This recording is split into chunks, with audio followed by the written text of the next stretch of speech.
손해보험 설계사 자격시험 핵심 요약 특강 이번 시간은요 제2편 보험 법규이고요. 자, 2장 모집지서 관련 법규 및 민원 사례입니다. 이 장에서는요 총 4문제나 출제가 되고요. 18번 문제가 포함이 되어 있어요. 바로 4점짜리 문제가 포함되어 있기 때문에 아주 중요한 영역이라고 할 수 있겠습니다.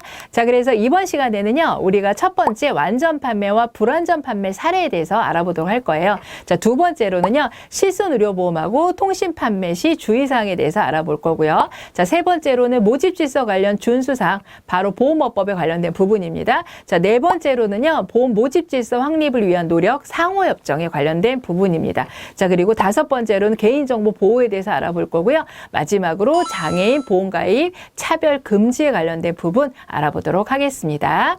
자, 첫 번째 완전 판매 및 불완전 판매 사례부터 알아보도록 하겠습니다. 자, 저희가 완전 판매라고 하면요. 첫 번째 3대 기본 지키기가 잘 이행된 것을 저희가 완전 판매라고 하죠. 여러분 3대 기본 지키기에 뭐가 들어가 있죠? 계약자에게 자필 서명 받는 거, 청약서 부본 전달하는 거, 그리고 약관 전달하면서 중요 내용을 설명하는 부분입니다. 자, 그러면 이 중에서는요. 계약자가 만약에 동의를 한다고 하면 청약서나 약관은요. 뭘로 전달할 수도 있을까요? 전자적 방법으로도 교부가 가능하다라는 부분 기억해 주시면 됩니다. 자, 그리고 자필 서명을 보험계약자의 배우자나 가족에게 위탁하거나 대리해서 서명하면 될까요? 안 될까요? 그렇게 권유하면 절대 안 되겠죠. 자, 그리고 자필 서명을 모집 종사자가 대신하면 될까요? 안 될까요? 그런 경우에 안 됩니다. 만약에 이런 부분을 위반했다라고 하면요. 1천만 원 이하의 과태료에 처해질 수가 있어요. 그런데 시험 문제에서는 뭐 벌금에 처해진다 이러면 틀렸다라고 보시면 되겠습니다. 자, 그리고 이렇게 3대 기본 지키기를 위반하게 되었을 때 자, 보험계약자는 뭘 할 수 있었죠? 계약을 취소할 수 있었죠. 자, 기한이 있었습니다. 네, 계약 체결 후 3개월 이내 가능하다는 부분 아주 잘 나오는 시험 문제 잘 나오는 부분이었습니다. 자, 그 다음으로는 모집자 실명제와 상품 설명제에 대해서 알아볼 텐데요. 첫 번째 모집자 실명제부터 살펴보도록 할게요. 모집자 실명제는요. 상품 설명서나 청약서나 보험증권에 소속, 성명, 연락처 등을 기재하는 겁니다. 누구의 연락처일까요? 모집 종사자의 소속, 성명, 연락처를 기재하는 부분인데요. 자, 여기에 포함되지 않는 거, 자, 모집자의 주민번호 기재해야 될까요? 네, 주민번호는 기재하지 않아도 돼요. 너무 쉽죠? 자, 이렇게 나옵니다. 만약에 모집자 실명제를 위반하게 되었다라고 하면은 1천만 원 이하의 과태료에 처해져요. 그래서 이 부분도 모일과 이렇게 외우시면 좋습니다. 그래서 과태료, 그런데 벌금으로 바꿔서 나오면 틀렸구나라고 골라내시면 되겠습니다. 자, 두 번째로는 상품 설명제라는 부분이 있습니다. 그래서 우리가 상품을 설명하게 되었으면 고객에게 또 상품을 잘 이해했는지에 대한 내용을 확인받아가지고요.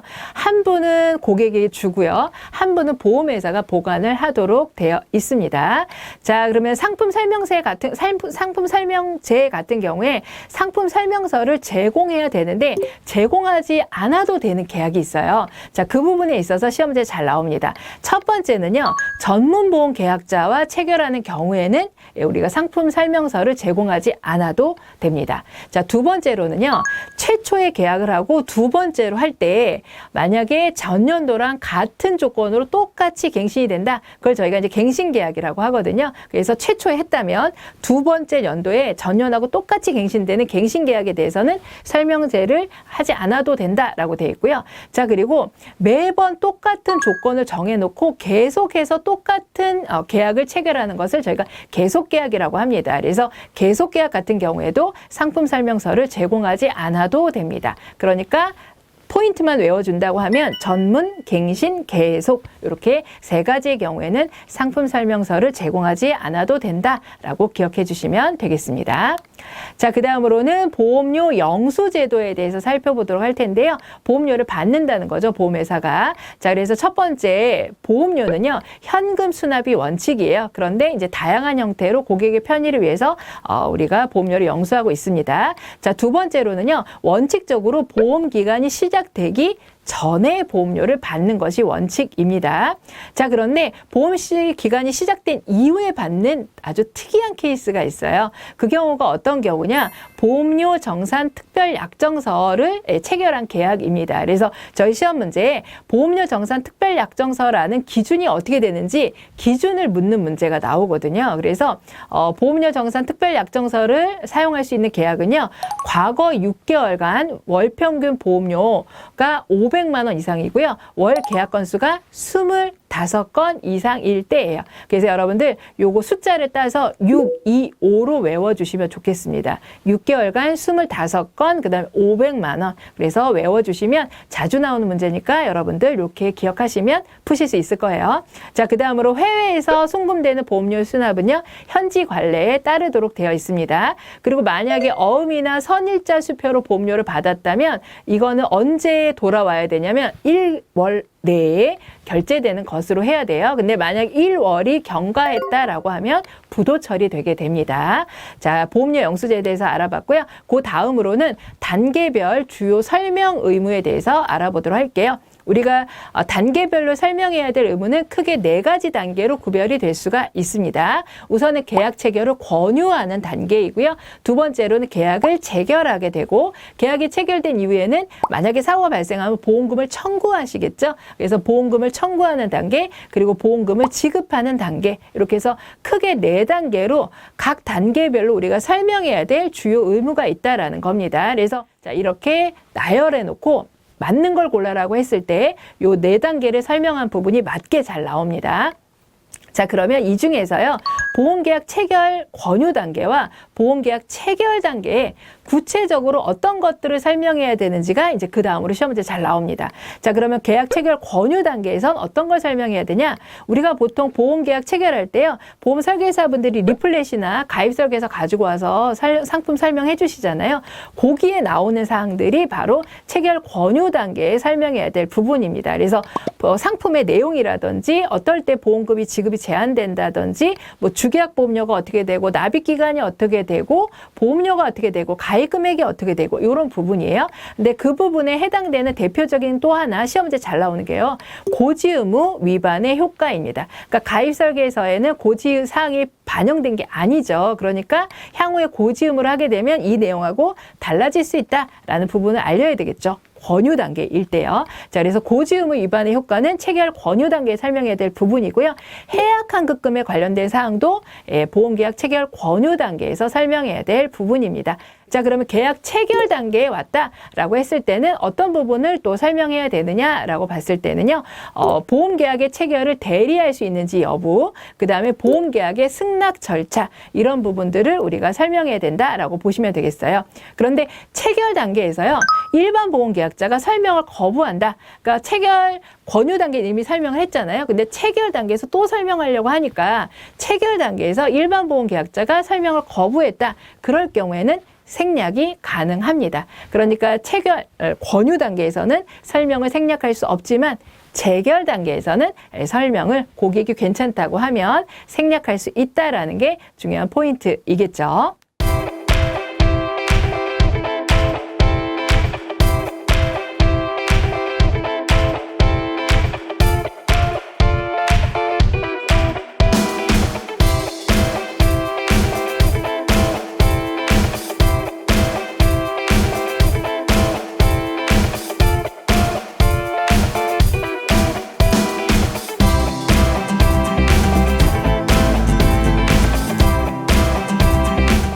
그 다음으로는 실손의료보험 통신판매 시 준수사항에 대해서 알아보도록 하겠습니다. 자, 실손의료비는요, 중복으로 가입한다고 해서 중복 보상이 되지 않습니다. 실손 비례보상 되죠. 그렇기 때문에 사전에 중복 가입에 대한 확인을 하고, 혹시 중복 가입이 있다 그러면 그 부분에서 안내를 하고 가입 절차를 밟아야 합니다. 그래서 여러분들 실손의료비 무슨 보험에 가입을 확인한다고요? 중복보험 가입사항을 확인한다는 게 포인트이고요.